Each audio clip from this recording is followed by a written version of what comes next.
return to is supernatural. Believe what I'm supposed to say next. I'll just read it and see what happens. Duncan, you don't tell others to point people to Jesus or even get people to go to church. What? I know that sounds strange, and it's important, but the Lord showed me a new paradigm. We don't just point people to Jesus, we are the ministry of Jesus. And we don't just tell people to go to church, we are the church. Now, God showed you this in this new paradigm of not modeling. You say the church models John the Baptist. It should not. Explain. John the Baptist, Jesus said, was the greatest of all the prophets and anyone born to woman prior to Jesus coming. But he said, but if you're in the kingdom, the least in the kingdom is greater than John. And I believe what he meant by that was that, John's role, which he did superbly, and I don't want to in any way say anything about John the Baptist, but John's ministry was not the ministry we're to model our ministry on. He was a voice of one calling in the wilderness.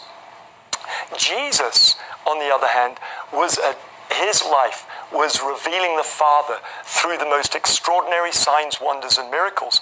John didn't do a miracle. Right.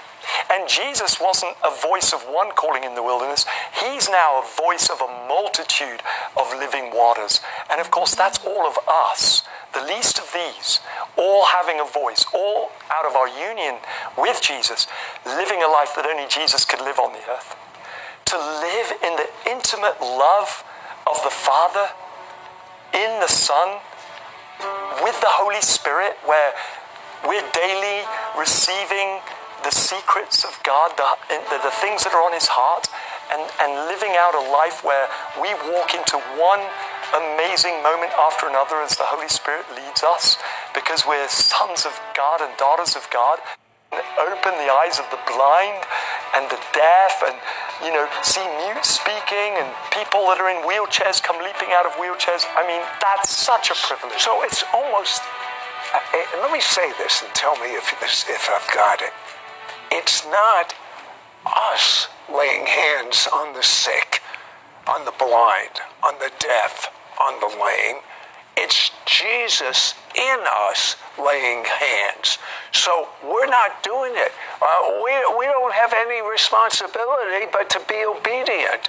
He's doing all the work. Am I getting that? Yeah, absolutely. I like to think of it like this. I can't, only Jesus can, but he won't if I don't. But he will if I do.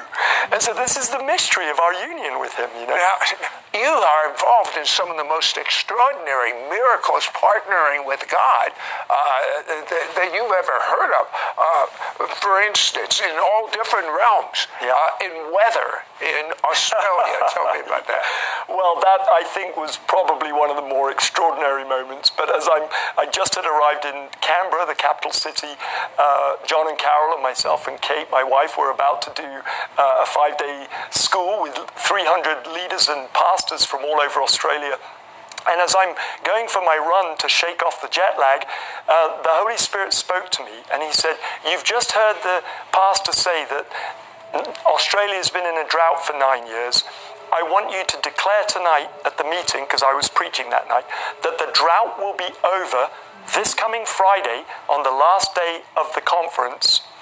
And as a sign, there will be a dramatic thunderstorm that will last for many hours, and it will not stop raining literally for a month. And it will be a sign to the people of Australia that I'm coming in a great flood of my glory." And I said, "No, I'm not going to say that, Lord." So what happened? Yes, well, I said to the Lord, "Okay, Lord, I know you're serious, so I'm not going to disobey you." And that night, I delivered that word. And I could see many of the pastors looking at me with pity in their eyes. Poor guy, he's just blown it. Now he's gone too far, and, this is going to prove that Toronto's not, this and that. But sure enough, Sid, Friday at 4 o'clock tea break, great gigantic black clouds in the sky. By 6 o'clock when it finished, the most tremendous thunderstorm, and it went on and on for many hours. And then it kept raining all over Australia, floods in all the national newspapers. It ruined Kate and I's 1-month vacation that we were having, our sabbatical. It ruined it because with our children, because we couldn't find a day without rain. There's so many amazing miracles. How about the lady that was deaf and mute. That was amazing. I was ministering in Kyrgyzstan, in the remote Tanshan mountains and the edge of the Himalayas.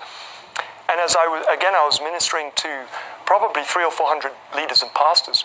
There was this lady in the crowd as I was speaking on the importance of forgiveness. She kept going like this. I thought, well, she's a little bit strange. So I kept trying to preach without looking too much in her direction.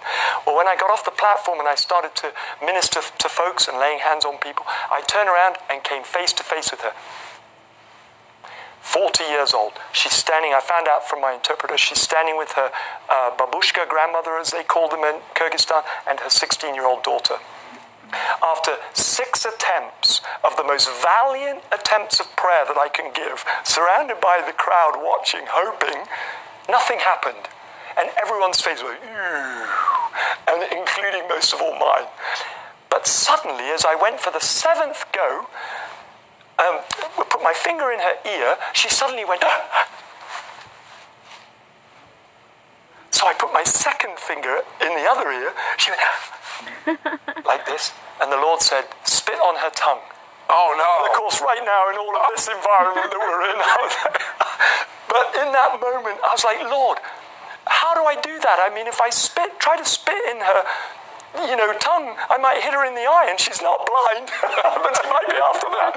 But I remember Jesus loading his fingers and touching the man's tongue, so I spat on my fingers, which were now loaded, and she went, as if she didn't really want to, and I put my slimy fingers on her doubly slimy tongue, but she was instantly set free and began speaking for the first time in 40 years, and her mother and her daughter were just freaked out.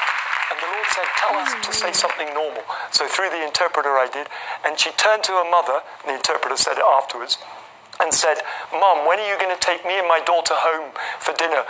I'm starving hungry. And the crowd went ballistic with joy. And I thought, why would she say that? Her first words ever. And then the Lord said to me, well, she's been trying to tell her mother that for 40 years. This is very, very important. You